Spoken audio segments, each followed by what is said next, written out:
Nicolas Sarkozy est donc au Québec pour encore quelques heures. Le président de la République enchaîne 3 sommets, celui de l'Union européenne et du Canada, de la francophonie. Et demain, il tentera de faire avancer le projet de refondation du système financier international avec George Bush. Mais pour le moment, Michaël Darmon et Philippe Turpot suivent le déplacement du chef de l'État dans la belle province. La course contre la montre de Nicolas Sarkozy à Québec. Discours, conférence de presse, inauguration, mais une partie de son esprit est ailleurs. Le président veut réunir un sommet mondial pour changer le capitalisme.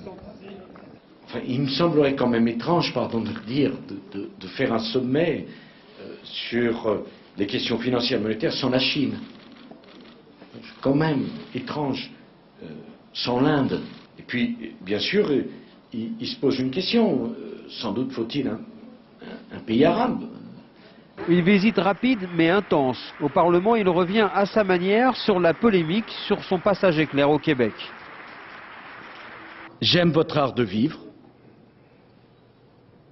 votre simplicité, votre franchise, qui se traduit si bien dans votre presse.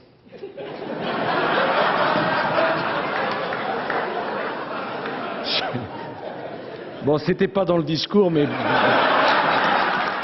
Puis il retrouve son sérieux et avant son départ pour Washington, se pose en réformateur du système financier.